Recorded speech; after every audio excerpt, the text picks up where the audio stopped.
اصلی وطن افغانستان دی اوس مې نصیب پر د ملکو کې دی مینا وای یار مینا اوس مې نصیب پر د ملکو کې دی مینا وای یار مینا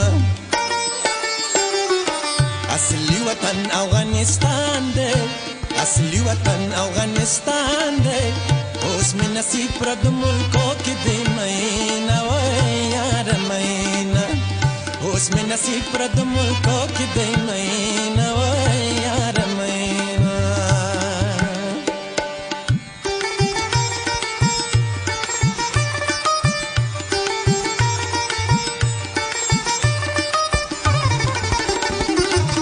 مرګین نه ډارېږم خلکو مرګین نه ډارېږم خلکو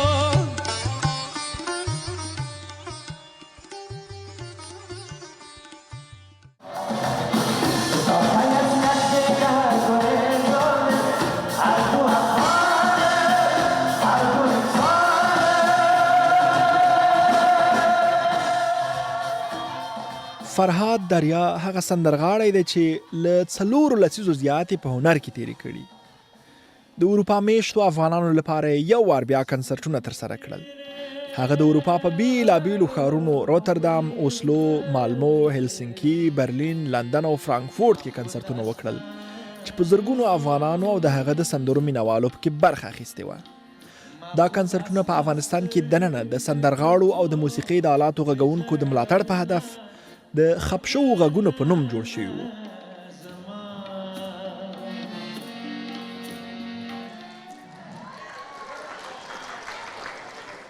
ما صدای مردمی هستیم که پشت دروازه‌های بسته دوحه‌های سیاسی یک کلان خریدار ندارن ولی ما نخریمش چون خودماست. موږ د دې کنسرټونو د ځانګړي پوښښ لپاره برلین او فرانکفورت ته روان شو.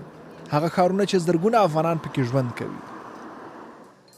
کنسرت د شپې پیلېږي او موږ هم له وخته په استفادې د برلین ښار ته لاړو. پیل مو هم د براندنبرګ له دروازې وکړ. د برلین یوه تر ټولو لرغونې او مشهوره سیمه.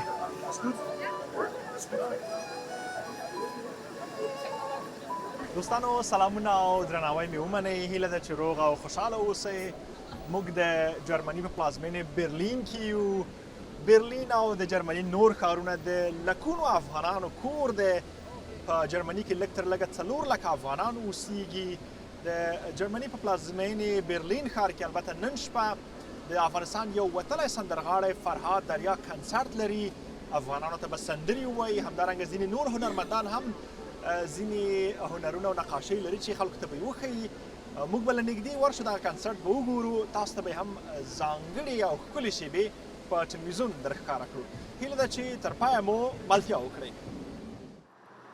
د دې سیمې شاوخوا له تاریخي ودانیو څخه ډکه ده. هره یوه یې خپل خپل داستان لري. مګر زموږ اصلي کار او هدف د برلین په یوه څنډه کې دی.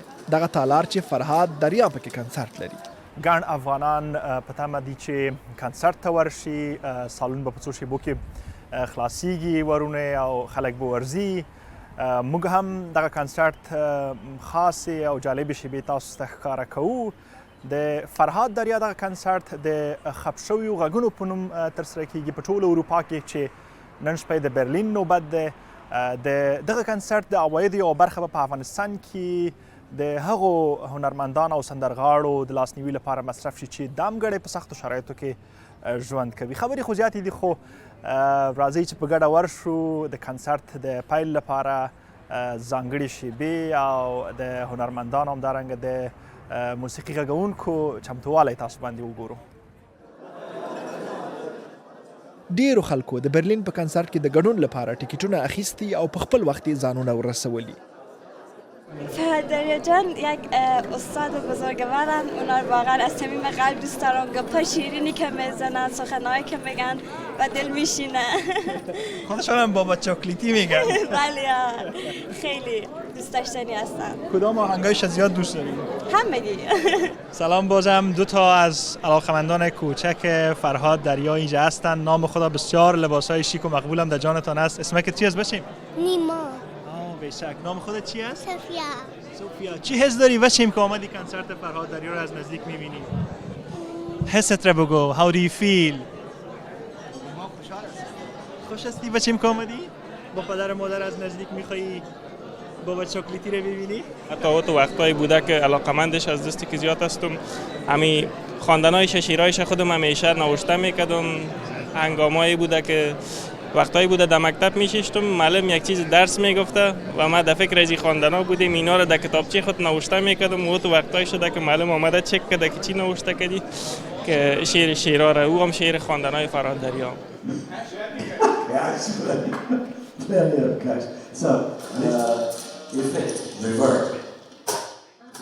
دریا هم د غږونو په تنظیماتو لګیا دی او ټول شیان غواړي په خپله خوښه جوړ کړي. امشب نوبت برلین هست. امشب نوبت برلین است. خوبم تو پایبند کرده. نوبت برلین است. بخیر. افغانای زیاد را ما دیدیم که در روبروی سالن بودن. چی حس دارین؟ من واقعا خیلی هیجان زده هستم و شاد هستم که باز میتونم در برابر شمار قابل ملاحظه از وطندارا و دوستدارای خود در گوشه از جهان میبرایم، میخوانم، صدا میشم، اونا هم با ما صدا میشن و این صدا به اصطلاح در گنبد دوار میپیچه. چک رقم انجام دادین دیگه؟ راضی بودین از اینکه سالن و فضا و همه چیز دیدین؟ بله جالب است که این سالن ما به یک دلیل سالن گرفتیم که یک سالنایی است که خیلی قدیمی و تقریبا مثل انتیک واره خودشان هم نگاه کردنش. اجازه هم نمیتونید دروازه‌های شالشه و زمین شالشه و چوکی‌های شالشه و میخواین همه چیز به این شیوه نگاه شود. این خودش یک رقم احساس چی میته برادم؟ احساس سیر در زمان هم میته. او بالاخره انتظار ختم شو. فرهاد دریا د افغانستان سلام په سندرې باندې د برلین کنسرت پیل کړ.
افغانستان هستم.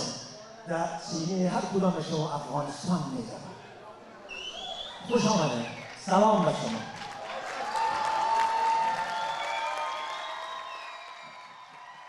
دریا په برلین کې ډېرې سندرې وویلې، څه نوې او څه زړې چې له هر یوې سره خلک خاطرې لري. ځینې اتڼي او ښادې سندرې هم وویلې چې خلکو په تېرو نجونو ښه د زړه له خلاصه ورته ګډا وکړه.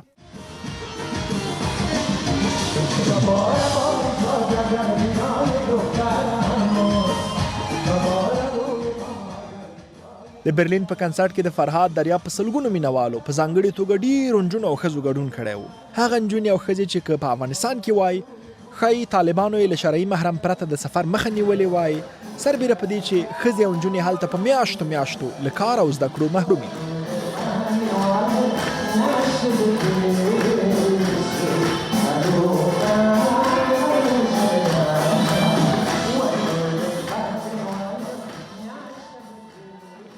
په برلین کې د نورو کنسرټونو په څیر د دوو افغان سندرغاړو انځورونه هم وکښل شول، ظاهر هویدا او ساربان. پس اونا باز به خود تئاتر آواز هم میخواند. در برابر ستم و استبداد ایستاد. اولین بار او ایستاد از میان آوازخوانان و هویدا الگوی ما اون وقتا ما بچه بودیم، الگوی ما بچه ها شد. ما فقط شنونده هویدا و مردمان نمیخواندیم هم. به به به بانوان سنگ تمام گذاشتن. قربان خوب. د برلین کنسرت ښه په ولولو او جذبو پای ته ورسید. صادق عزیز سلام، چطور بود کنسرت آقای دریا؟ فوق العاده بود و بسیار لذت بردیم. لذت بردیم؟ بسیار لذت. جمع و جوش برلین و برلینیا چطور بود؟ راستش وقتی دریای نازنین ما آمد و برلین با برنامه صدای نو آمد کنار ما بود و ما اینجا تیم صدای نو آمدیم به کنسرت، احساس کردیم که وقتی در افغانستان همه چیز از ما گرفتن، موزیک گرفتن، هنر گرفتن، ما تصمیم ما است که از این بعد هنر و هنر موسیقی باید هنرمندا کنار هم دیگر باشن و بتونن صدای محکم و بلند باشن در برابر تهجر طالبانی، در برابر خفقانی که وجود داره، در برابر ممنوعیتی که برای هنرمندان در افغانستان وجود داره.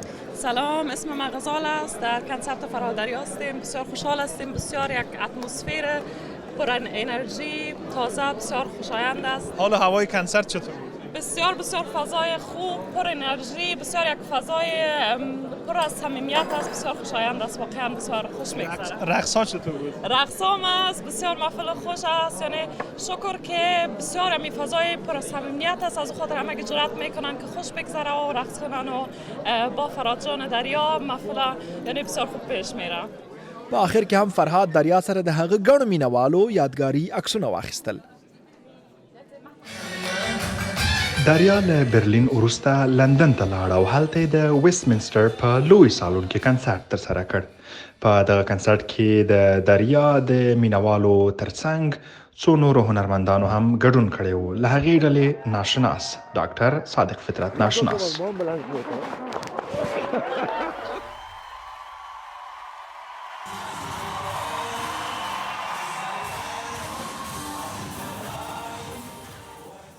له لندن وروسته دریا د اروپا کنسرټونو په دې دوره کې د خپل وروستي او اووم کنسرت لپاره فرانکفورت ته ورسید.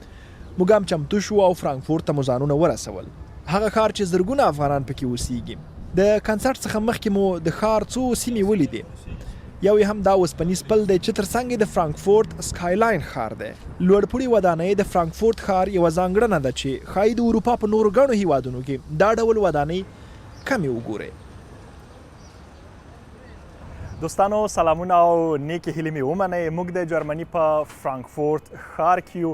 دا هم د فرانکفورت یو ډېر مشهور او تاریخي پل دی، اوسپنیز پل. البته نن به د افغانستان یو وتلی او پیژندل شوی سندرغاړی فرهاد دریا په فرانکفورت ښار کې کنسرت ولري. هغه افغانانو ته چې په فرانکفورت کې اوسیږي یا په نورو ښارونو کې دلته به راځي کنسرت ته، موږ ورځو د فرهاد دریا کنسرت له نږدې ګورو. تاسو ته هم ښکلې شیبې په تصویر درښکاره کوو. فرهاد دریا د سټیج په سر دی او د غږ او میوزیک وروستي ترتیبات ارزوي. خو په فرانکفورت کې ښاغلي دریا او د هغه ټیم لومړی یو افغان راپر بیژن ظفرمل ته موقع ورکړه چې خپل یو راپ اجرا کړي.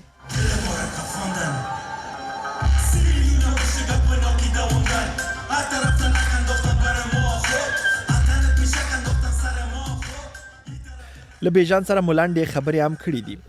چنانچه میفهمین تور اروپایی داشتن و تور آخرشان از فرانکفورت. ما هم نزدیکای فرانکفورت زندگی میکنیم دیگه. دریا صاحب بیای و ما نبیم واسه نمیشه. او فرهاد دریا په فرانکفورت کې خپل کنسرت د دیوهای مست په سندرې پیل کړ.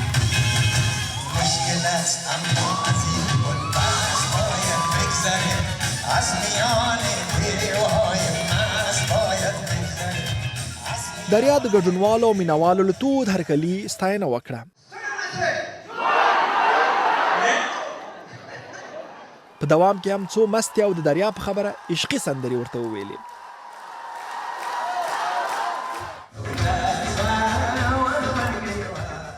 دریا له ازادي راډیو سره په ځانګړې مرکه کې دا هم ویل چې د خلکو لیوالتیا ته په کتو د ده روحیه لا څو چنده کیږي.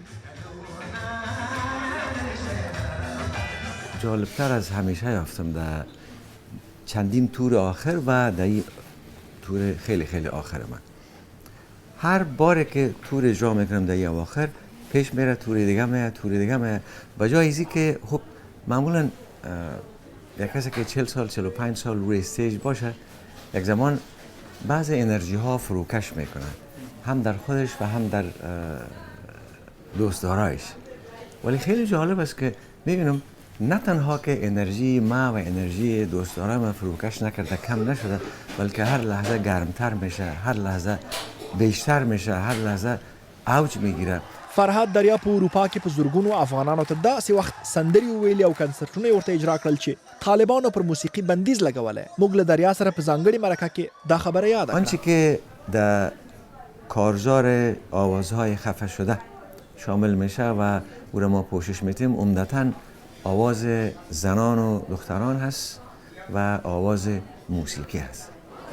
ډیرو ګډون کوونکو د کنسرت په اړه خپلې تجربې له موږ سره شریکې کړې. موږ یې هم څو تاسو ته خپرو. ډیر ښه، ډیر یو بل احساس لرم، نو بیان کولی نشم اوس. کومې سندرې د فرهاد دریا زده دي او خوند یې ترې واخیسته په ننني کنسرت کې؟ مهرباني او اوس چې کابل جان او نور همداسې. او افغانان دې چې ولیدل څه حس دې درلوده په داسې یو لوی ځای کې؟ دا چې دا یو بل خاص حس ده، زما زړه کې دا بیان کولی نشم، خو ویلی شم چې دومره ډېر افغانان چې مې ولیدل دا ډېر یو بل حس لري. ډېر ښه ده چې زموږ په یو نزدیک ښار کې دومره افغانان اوسیږي. او دو مختلف پوښتنې یې وکړې، یو د فرهاد دریا د کنسرت مسله وه او بل د فضا مسله. فضا خو ډېره ښکلې فضا ده او څه ورته وایي چې زړه خادونکې فضا ده. ولې دریا خو خپله دریا دی. دریا یو له هغه سندرغاړو څخه دی چې دی وتوانېدی چې له نسلونو نه تیر شي، یو نسل نه بل نسل ته پل ووهي او اړیکې ټینګې کړي. دریا زما په خیال او زما په آن زموږ د موسیقي په نړۍ کې یوازینۍ څېره ده. دریا به تکرار نشي او دریا به دریا پاتې شي. ولې زه په دې هم ډېر خوشحاله شوم چې دلته مې داسې ځوانان ولیدل چې شاید هم چې دوی دریا په عمر کې نه وي لیدلی، دومره په مینه راغلي دلته او دومره په مینه په دې کنسرت کې ګډون کړی چې دا ما ته ډېر امیدونه راژوندي کوي. دریا د خپل وروستي اروپایي سفر په ترڅ کې د جون په 8 یو نندارتون هم ترسره کړ. په دغه نندارتون کې د یو شمېر افغانانو او ایرانیانو لخوا د مشهورو سندرغاړو او هنرمندانو انځورونه ایستل شوي. ساربان بزرگ که عاشق کارهایشان است، من در اواخر کارهایشان خیلی زیاد اجرا میکنم و شما اینجا میبینین اینی تصویر اگه شما توجه کنین یک پارچه کاغذ است که در سالهای اخیر که ساربان زنده‌یاد بیمار بود و دوباره آوردنش روی صحنه و پیش روی کامرا و اینا. شکر الحمدلله که این کار کردن که ما چند اثر از ایشان داشتیم، ولی در اون زمان بیمار بود، خیلی حضور ذهنی نداشت، همیشه یک صفحه کاغذ پیش روی خود میگرفت. ما همیشه فکر میکردیم در این کاغذ باید شعر باشه که ساربان او را روی خوانی میکرد، از رویش میخواند، ولی یک زمان کشف شد که این کاغذ همیشه سفید بود. د دې ګالري او د فرهاد دریا د کنسرټونو د عاید یوه برخه د افغانستان دننه هنرمندانو او موسیقي غږونکو ته ځانګړې کیږي. ما بیشتر متوجه دو گونه دستاورد هستیم. یکی دستاورد معنوی که شامل حقوق انسانی و بشری این دو گروه آواز خفه شده و سرکوب شده میشه که برایشان صدا میشیم، برایشان گلو میشیم. و دوم سود و مفاد و دستاورد مادی. نقاشانی که روی استیج نقاشی کردن، تمام آثار که خلق شد، یک تعداد هنرمندای دیگه، نقاشان دیگه هم با اینکه روی استیج حضور نداشتن در غیاب نقاشی کردن و او را اهدا کردن به این کارزار، به آوازهای خفه شده اهدا کردنش. و ما در عین حال روی استیج در صفحه بزرگ LED تصاویری را هم نمایش میدادیم از نقاشی ها و از عکاسی های یک عکاس خیلی برجسته و چندین نقاش برجسته هموطن و ایرانی 3-4-5 تن میشد که اونا هم به نحو خفه شدن و سرکوب شدن یا آوازها را نمایندگی میکردن و به نمایش میگذاشتن. اونا مشترکاً با ما موافق شدن که آثارشان به خاطر کمک مادی به هنرمندان داخل افغانستان به فروش برسد. به این خاطر ما امروز در فرانکفورت نمایشگاه نقاشی دایر کردیم و قرار است از امروز فروش ی آثار را شروع کنیم. او لدی چې موږ له دریا سره په یو هوټل کې وو دا چانس مو پیدا کړ چې له هغه سره له نږدې خبرې وکړو. په دې ځانګړو خبرو کې مو د کنسرټونو په اړه ترې پوښتنې کړي او دا چې د دغو کنسرټونو او نورو پروژو پیسې چیرته دي او دا چې ځینې خلک دغه پیسې یادوي. سلام و درود آقای دریای عزیز، خوب هستین؟ صحت شما خوب است؟ خوشحال هستم. همچنان خیلی خوش هستم. بفرمایید بفرمایید. برای ما بگوین که کنسرت ها در کدام شهرها بود و چه چیز متفاوت بود ای بار؟ کنسرت ها ای بار خب این دور دوم تور ما در اروپا بود که دور اولش چند ماه پیش اتفاق افتاد. هر دو بار ما هفت کنسرت داشتیم. ای بار کنسرت ها از روتردام و هلند آغاز شد، بعد رفت طرف اسلو، بعدش مالمو، برلین و لندن و فرانکفورت و یکی دو شهر دیگه هم بود. فکر میکنم این لحظه شاید به خاطرم درست نباشه. یک چیز من خیلی جالبتر از همیشه یافتم در چندین تور آخر و در این تور خیلی آخر من. هر باره که تور اجرا میکنم در این اواخر پیش میره تور دیگه میره به جای ازی که خب معمولا یک کسی که 40 سال 45 سال روی استیج باشه یک زمان بعض انرژی ها فروکش میکنه، هم در خودش و هم در دوستدارایش.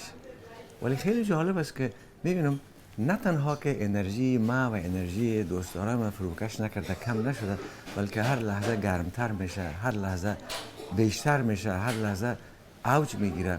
و جالبتری که با هر کنسرتی که بیشتر من اجرا میکنم بیشتر میشه، من نسل جوانتر در کنار خود میبینم. جوانانی که شاید من 3-4 چند عمرشان سن داشته باشم، اونا حضور پیدا میکنن و اشتراک اینا خیلی چشمگیر شده رئیس در کارهای من. یعنی من احساس میکنم که اینا از طریق کارهای من خود با ریشه های خود آسانتر گره میزنن. آوازهای خفه شده چه کسانی را شامل میشن؟ آوازهای خفه شده یا آوازهای سرکوب شده در افغانستان اکنون شامل حال تمام صداها و آوازها میشه. اگر آواز زنان هست، اگر آواز موسیقی است، اگر آواز عشق و لبخند و شور و هیجان است، حتی اگر یک صفایی و سترگی ظاهر است، دیگه نیازمندی های زندگی را شما کنار بگذارید. و اگر صدای خود زندگی هست، در وطن مشترک ما سرکوب شده متاسفانه. و آنچه که در کارزار آوازهای خفه شده شامل میشه و او را ما پوشش میتیم، عمدتاً آواز زنان و دختران هست و آواز شما قبل از اینکه تور را آغاز بکنین نشته کرده بودین که دوحه ما روی استیج است. چقدر تانستین به او هدفتان که دوحه ما روی استیج است برسین در این کنسرت ها؟ ما به او هدف خود وقت رسیدیم. ما 40 سال است به او هدف رسیدیم. 40 سال است هر روز روی استیج زندگی میکنم و از روی استیج با میلیون ها تن در رابطه هستم و این رابطه خیلی تنگاتنگ است. از تماس جسمی و فیزیکی تا تماس صوتی تا تماس معنی بایشان ما زندگی کردیم. و این دوحه‌ای که ما عرض کردم و دوحه را دارم بیشتر از 40 سال است دارم. چند سال شده افغانستان نرفتین و فکر میکنین گاهی زمانش خواهد رسید که برین دوباره در غازی استادیوم و جای به همون بزرگی کنسرت اجرا بکنین برای افغانا؟ بله ما کاملا یقین دارم، کاملا امیدوار هستم و ما به او روز رسیدنی هستیم. و معلوم دار این رسیدن به او روز بدون زحمت و کوشش و بدون تلاش نمیشه. ما به عنوان یک شخص و کسای مثل ما به عنوان اشخاص و افرادی که تاثیرگذار هستند در جامعه، وظیفه‌شان همین است که صدا بلند کنن، انگیزه بیافرینن و نه تنها توسط آثار خود بلکه توسط برآمدهای خود، بلکه توسط صدا شدنها، توسط فراخوانها و حرکت‌های مشابه به این زندگی را تکان بدن و من یقین دارم که ما با روز خیلی به زودی رسیدنی هستیم. آقای دریا، شما در کنار کارهای هنری و آوازخوانی در بعضی از پروژه‌های بشری و خیریه هم دخیل بودین، از جمله سفیر سال و همچنان بعد از او پروژه کوچه برای اطفال افغانستان و اخیراً کمک به فاطمه امیری، یکی از مجروحان یک حادثه خونین در کابل و این کنسرت آوازهای خفه شده. بعضی مردم فکر میکنن یا حس دارند که در کنار کنسرت هایی که اجرا میکنین پول خوب به دست میارین، از این پروژه‌ای که هست از این هم پولای زیاد تا بالا میشه. با او تعداد مردم چی جواب دارین و چی میخواین بگوین؟ شما در یک سوال دو سواله، من نمیدونم خودتان متوجه شدین، حتما متوجه شدین. شما دو سوال پرسیدین. یکی کمک های بشردوستانه کوشش کردم از یک هدف به او تخصیص میده و دیگه که کنسرت های موفق که باشه خب باید چیز دستاورد مادی هم می باشه و به قول شما که پول های زیادی در او ته و بالا میشه. این دو مسئله است جدا از هم که آدم میره اشتباه نگیره. در مورد کارهای بشردوستانه من نه تنها که در این اواخر که شما یک نمونه خیلی شیرینش یاد کردین، بانو امیری، فاطمه جان، ما چون خیلی با هم نزدیک هستیم، ما ایشان خواهر خواندیم، مرا برادر مرا لالا میگه، لالا دریا، ما نازنین فاطی میگم. نه تنهایی که اگر شما توجه کرده باشین خب در طول بیشتر از 2 دهه در افغانستان ما این فعالیت ها را زیاد داشتیم و در چند سال اخیر جمهوریت ما کمپاین های خیلی کلان کمک اگر به نظامیان خانواده شهدای نظامی بودن یا نیازمندان دیگه، مثلا سیلاب زده ها بودن، یا تلاش های خیلی وسیع و گسترده داشتیم، کمپاین هایی که از کمک مادی خودمون و خانواده ما سلطانه آغاز شد. ما همیشه که کمپاین ها را راه اندازی میکردیم اولین کمک کننده سلطانه بود. سلطانه آغاز میکرد، ما ادامه میدادم، بعد از او دیگه دوستا به او میپیوندن. قسمت دوم که خب کنسرت ها معلوم دار وقتی که پر از هیجان باشه، به اصطلاح پرخروش و پرجوش باشه، پر ثمر باشه، مردم زیاد اشتراک کنن و سالن ها پر باشه از عزیزان، معلوم دار عاید کنسرت هم خوب میشه، بیشتر میشه. به می خاطر من ترجیح دادم که و نیت کردم، تصمیم گرفتم که بخش از این کمک ها را هم انتقال بدم جایی که میتونه زندگی را تغییر بده. در اخیر میخوایم بپرسم رازی که چندین دهه آواز خواندین و بسیار مستحکم پیش رفتین در چی است؟ به خاطر این سوال را پرسیدم که یکی از فوتبالرهای مشهور دنیا کریستیانو رونالدو چند روز پیش یک مصاحبه داشت و گفت که لیاقت بدون کار و زحمت و تلاش هیچ است. میخوایم از شما هم این سوال را بکنم که راز این مستحکم پیش رفتن شما در چی است؟ ما شما قربان مخالف تیم برآمدیم، من بارسایی هستم. ولی مال شاید النصری باشه. من رونالدو را هم دوست دارم. رونالدو به عنوان یک ستاره، یکی از ستاره های خیلی درخشان جهان فوتبال، واقعا عاشق کارش هستم. زندگی یا موفقیت بدون تلاش، بدون کار، فقط یک رویای خام است، یک به اصطلاح خواب خرگوش است. شما نمیتونید به موفقیتی که آرزو دارین برسین بدون اینکه نفسگیر کار کنین. من در طول من از سال 14 سالگی، از عمر 14 سالگی به موسیقی آغاز کردم و از همون لحظه تا اکنون مبالغه نمی کنم، ثانیه را به خاطر ندارم که یک لحظه هم ایستاده باشم، یک لحظه هم نفس کشیده باشم که بگویم ایناله باید من دم بگیرم. این صادقانه براتان میگم، مبالغه هم نمی کنم. از سن 14 سالگی تا امی اکنون یک نفس دویدیم و بدون توقف دویدیم، زحمت کشیدیم. تو وقتهایی شده که تو روزها و شبهایی شده که 3 شبانه روز 4 شبانه روز و پیش روی وسیله کار خود، اگر کیبورد بوده یا کامپیوتر بوده یا قلم و کاغذ و کتابم بوده، بیدار ششتیم. حالا ما ریتم کاری خود کاملا تغییر دادیم. حالا دیگه قسم کار میکنیم.